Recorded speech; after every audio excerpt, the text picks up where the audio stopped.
All right, the NFL playoffs have started. We have crowned our national champs, and football season is unfortunately winding down. All that coming up. Let's talk football.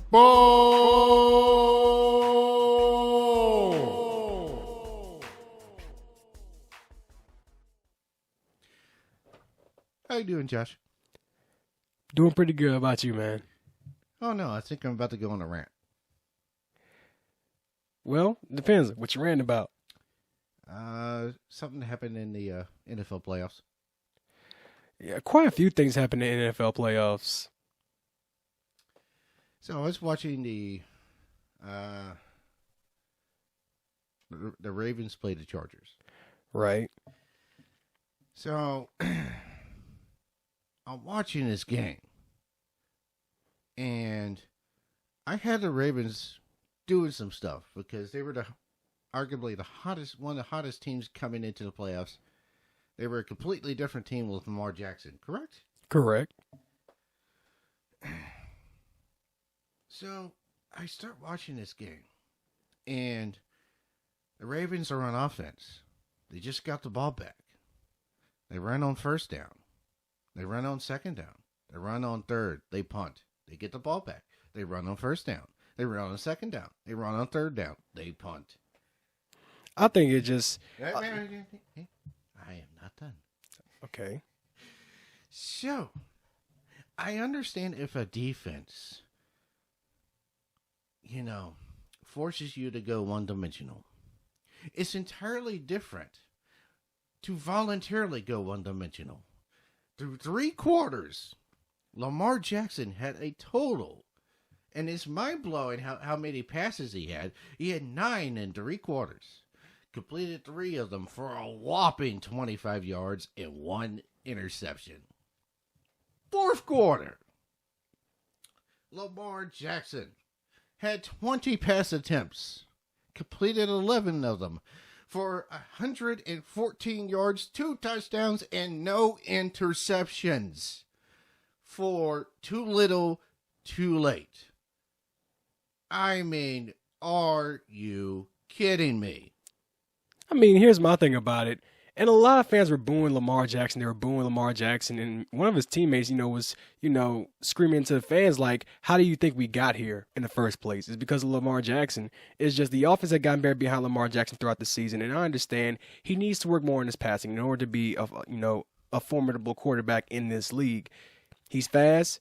He has great running ability. The offense just runs smoothly behind him. But I think it should go up higher to the offensive coordinator, maybe to Coach Harbaugh, for not putting enough faith into Lamar Jackson to really pass the ball. They didn't pass. 9 passes. I mean, 1 pass in the 3rd quarter. I mean, here's my thing. I mean, because the Chargers, who they really got in the secondary? Derwin James from Florida State. I mean, who's been on a tear this season as a rookie. But to be honest, I mean, it's like Coach Harbaugh voluntarily basically became predictable as the play caller. I know. That's what I don't get. It's like, okay, I get that Lamar Jackson is not the most developed passer out there, but come on, was his best passing game not against the Chargers in Week 16? Exactly. It was actually against the Chargers and then look, in L.A. I mean, okay, great. You have an identity as a run-first offense. I get that. Teams win championships with a really good running game, a good solid defense, and a balanced pass game. But this was not a balanced pass game, and your run-first oriented offense had 90 yards all game. And a lot of people were asking for Joe Flacco to come out there, but I mean, come on. I mean, Joe Flacco hasn't had a good playoff performance since he won the Super Bowl. And I mean, yeah, he's more seasoned than Lamar Jackson. He's more experienced than Lamar Jackson. He has more playoff experience. But come on, I mean, if your run is not going well, let Lamar Jackson pass the ball. How else he's going to get better? You can't just run the ball. I mean, I felt that Coach Harbaugh, he was too conservative with his play calling. I felt that he would have been more aggressive because, honestly, when they went to L.A. earlier this season, Coach Harbaugh emptied his clip offensively on the Chargers. He did. Mm-hmm. Imagine Gunn, he emptied his clip on him. Just being honest. I mean, I felt that if you would have kind of put forth that same performance, like as far as coaching wise, put forth that same coaching, they would have won, especially being at home in the playoffs, riding a whole lot of momentum, winning the division title. Why not come in with a lot of confidence, and why not go aggressive and try and hit the Chargers defense in the mouth? You just look at the fourth quarter and how they performed. Of course, they were trailing by 20 points at that point, but they came out more urgency. They let Lamar Jackson pass. You ask me, based on what I saw, had Lamar Jackson come out passing from the get-go, you're probably taking a knee late in the fourth quarter, and that fumble doesn't even happen. Yeah, you wouldn't have been worried about being down by 20 points in the first place. No. First 3 quarters, Jackson takes 9 passes. Ravens get 3 points. He takes 20 in the fourth quarter. They get 2 touchdowns. You're definitely right about that, brother. Definitely right about that. Yeah. That was just not... I'm not even really a big Ravens fan. But that was just piss poor play calling. Now that you got your little rant out the way, it's time for me to rant. And the game I want to rant about, since you were in the AFC, I'm going to go ahead and go into the NFC. Eagles and Bears. What a game. That was.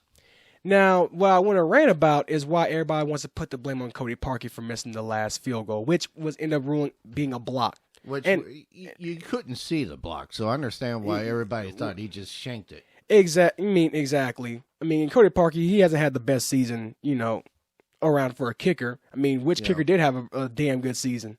And by block, it hit the guy's pointer finger, which was just enough to affect the trajectory of the kick.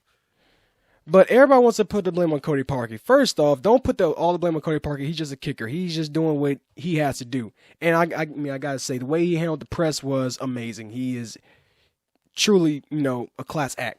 Truly. But I digress. You want to put the blame on Cody Parkey, but let's not forget how your explosive Bears offense led by Mitchell Trubisky, Jordan Howard, and Tariq Cohen only put up 15 points on the scoreboard. Let's talk about your explosive defense led by Dan Trevathan, Roquan Smith, Akeem Hicks, Khalil Mack, allowing Nick Foles and that Eagles offense to drive down the field in the final minutes of the game and score a touchdown. So everybody wants to boo Cody Parkey. I understand your frustration. The Bears had a lot of problems coming into the playoffs, and honestly, they were the most dangerous wild card in my eyes. They had a balanced offense. They had an explosive defense in which Khalil Mack proved to be a complete steal for the Bears. I mean, the Bears hit the jackpot when they got Khalil Mack on their defense. I mean, they finished the season 12-4, 3rd seed, NFC North champions. They're riding in with a lot of momentum, and I understand the frustration of other fans. This was a Bears team that I thought could have, made a run for the Super Bowl if they wanted to. I could have seen them going to New Orleans and beating the Saints. I could have seen them going to LA and beating the Rams. I could have seen them doing them both. And honestly, to the rest of the teams in the NFC playoffs, y'all have lucked out. The Philadelphia Eagles have probably eliminated the most dangerous team in the playoffs. But don't put the whole blame on Cody Parkey. It's like last season with Marcus Williams when he missed that tackle against the Vikings, and it stung. It hurt. But let's not forget how the Saints turned the ball over. Let's not forget how they let the Vikings drive up and down the field in the first half and put the points that they did. Mm. You can't put the blame on one person. Yeah. So that's something that I wanted to rant about. Yeah. So it sounds like we both had some frustrations. I mean, I was really just kind of frustrated watching the Ravens just sit there and run. It was real frustrating just watch because I'm just like, what's up with this Ravens offense? And I mean, obviously the LA Chargers did their homework. I mean, you're going against probably the best rushing attack in the league. Well, yeah. I learned that they were putting 7 DBs in there to stop the run. They're putting their speed guys in there. I mean, that's what you got to do, stop their run. And then, the Ravens just went one-dimensional. Run, punt. 3 points, 3 quarters. Sounds like a Jordan Jefferson-led LSU offense.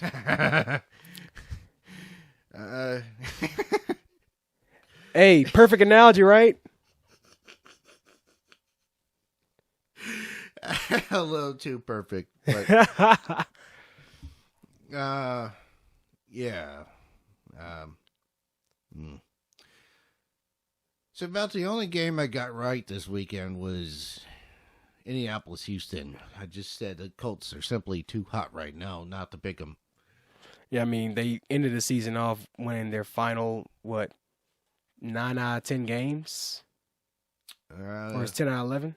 It says 8 out of 9. Wait, because they started off 1-5. They ended the season 10-6. Now it's 9 out of 10. They ended the season 10-6. I thought. Yeah. So their last 9 out of 10. Mm-hmm. And I understand, everybody wanted to pull for the Texans because having Deshaun Watson, he's coming back from injury, led the team to the playoffs. Basically picking up from where he left off. But look at this Colts team. They got a young, hungry defense led by Darius Leonard, who, in my opinion, can be Defensive Rookie of the Year. You have an offense led by Andrew Luck, T.Y. Hilton, and Eric Ebron, who has found his resurgence since leaving the Detroit Lions. Marlon Mack, who's had an amazing season at running back for the Colts. I mean, this team is just hot. And I definitely can see them going to Arrowhead and pulling one against the Chiefs. So I'm just going to say, if the Colts go to Arrowhead and beat the Chiefs, do not be surprised. No, yeah, the Colts are my new favorite to rep the AFC. I don't think the Chiefs secondary has what it takes to stop Andrew Luck. If the Chiefs are going to beat the Colts, they're going to have to find a way to make a shootout of it and score first and score last. And not only that, look out for the Chargers as well. The Chargers are one of the most dangerous teams in their playoffs as well with Phillip Rivers. I mean, he's in his 14th season, and he wants himself a ring. I do believe the Chargers. I do feel that the Chargers are going to go into Foxborough and come out with a close win. And so don't be surprised, everybody, if the unthinkable happened this weekend when the top 2 seeds in the playoffs probably get eliminated. And the bottom 2 seeds are going to be representing the AFC. I mean, it's a dream scenario. A lot of these people who bet on underdogs at Vegas, they're going to be cashing out. Yeah. On the NFC side, Dallas winning did not surprise me. I did think that Seattle had the edge in coach and quarterback plus experience, but I wasn't surprised that Dallas won. I mean, Dallas, they're another hot team in the playoffs. I mean, as much as I hate to say it because I'm not a huge Cowboys fan, obviously for those who have listened over the weeks, but I got to give credit where credit is due. That's a tough defense, led by DeMarcus Lawrence and led by Leighton Vander Esch, who has proven to be a valuable pick from last year's NFL draft. An offense who has found resurgence since picking up Amari Cooper. Ezekiel Elliott doing what he does best, like he's been doing over the past couple of seasons since he first came from Ohio State. Jason Garrett taking his job seriously and actually valuing his job because there have been plenty times he's been on a hot seat. And so it's just like these Cowboys, I really feel like if they keep playing the way they're playing, basically tweak a couple things in their game plan, this can be a team that can be dominant with years to come. Mm-hmm. They can be going back to that Jimmy Johnson days, them Troy Aikman days, maybe. I wouldn't go that far. Let's not go that far. Let's not go that far because then I'll be in a nightmare. We'll be in the Twilight Zone. I mean, that team won 3 Super Bowls in 4 years. I don't see this Cowboys team winning 3 Super Bowls in a 4-year span. That's not happening. No, that might be happen in Jerry world, but not reality. No. Eagles and Saints. You think it's gonna be a lot closer? I think it'll definitely be closer, and I definitely have to say, Nick Foles. What can you say about that guy? Somehow he operates that Eagles team a lot better, especially in playoff time. And honestly, the confidence and the swagger that the Eagles had during the Super Bowl run last year, in the final weeks of the regular season and then throughout these playoffs, that confidence and that swagger is back. Mm-hmm. Now these Eagles are like, we can possibly go to the Super Bowl again. You got Nick Foles back at quarterback. The defense, who has been wounded all year, is gelling behind Michael Bennett, Fletcher Cox, Malcolm Jenkins. Nigel Bradham, Chris Long. The secondary, who's young, who's basically been like musical chairs for the secondary because of injuries. They're gelling. Like Jim Schwartz got these guys' confidence up, and look, they went to L.A. They beat the Rams. They went to Soldier Field and knocked off probably the hottest team in the NFC, the Chicago Bears. And now you're going against another hot team. You're going to the Superdome, the toughest place to play in the playoffs against the Saints. And it's just like these Eagles are doing the most unthinkable things.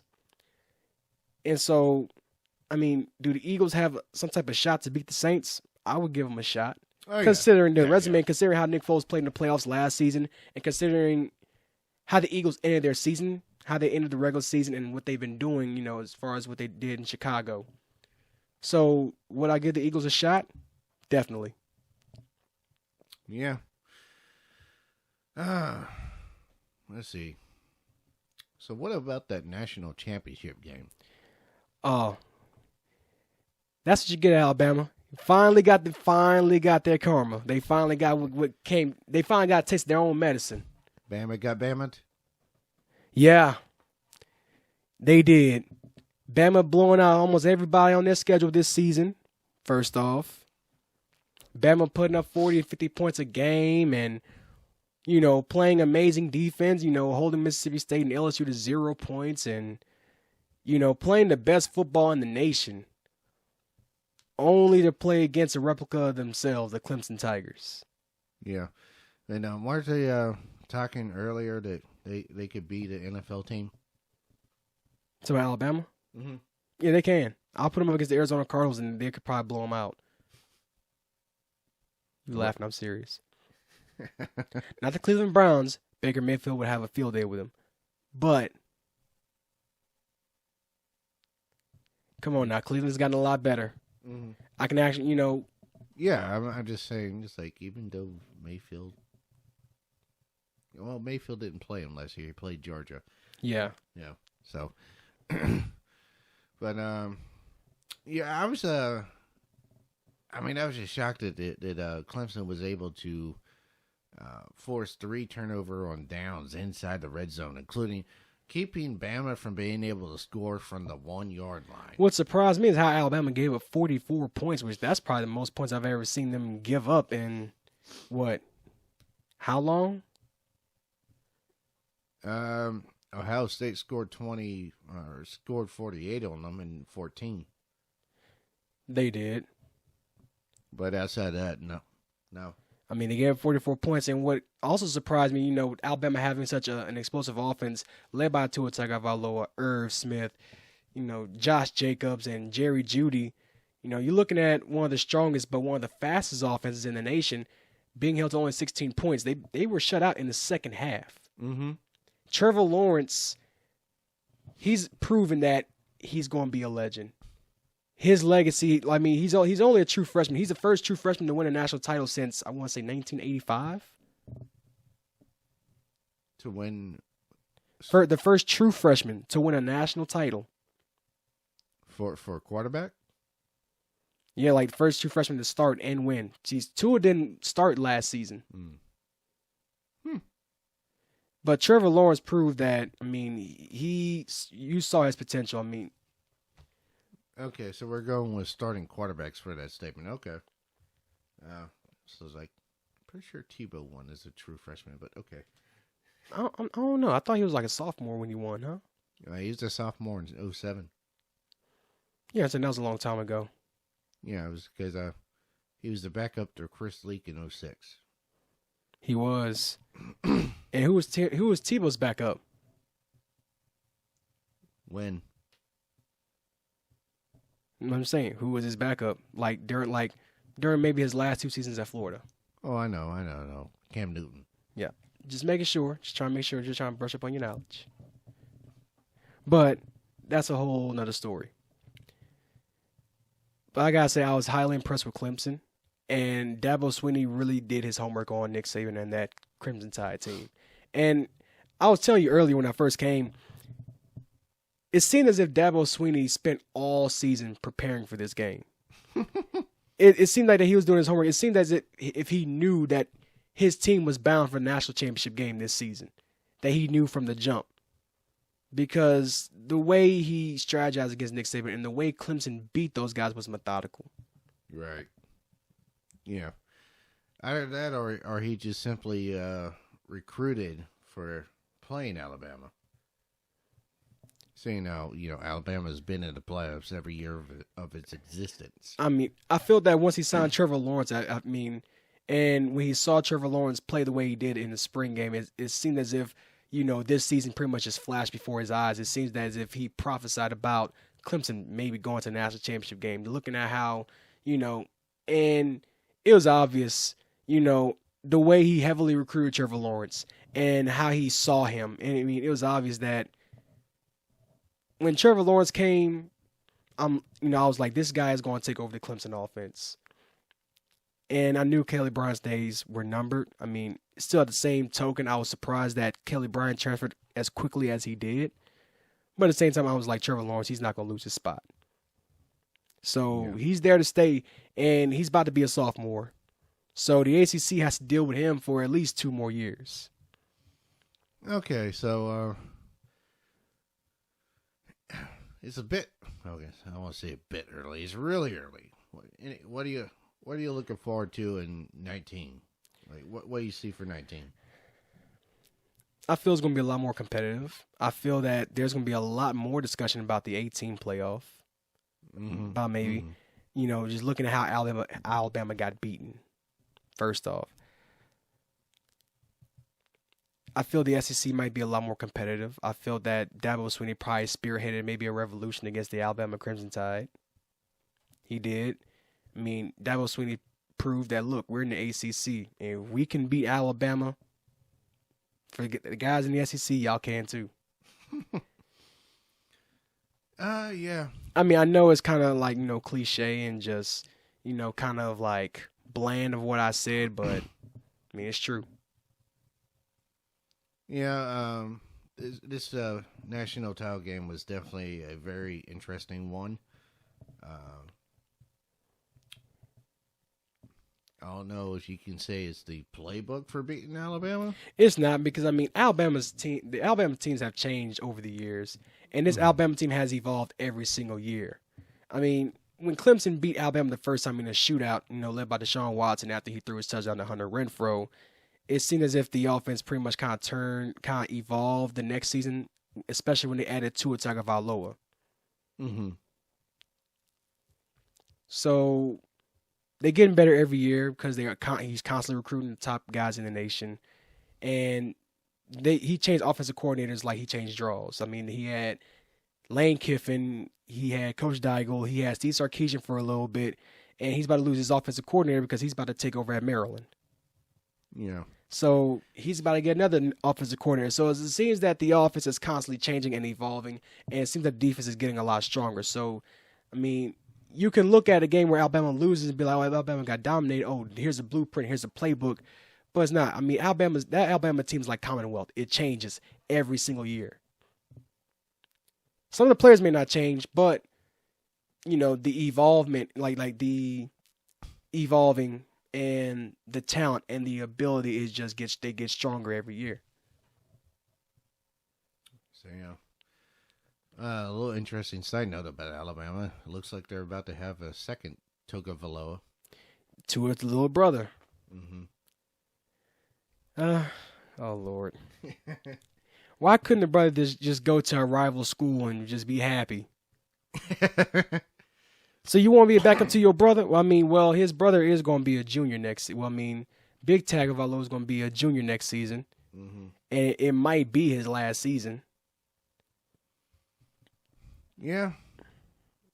I just kind of find it funny. It's like, just when you get done with one Tagovailoa.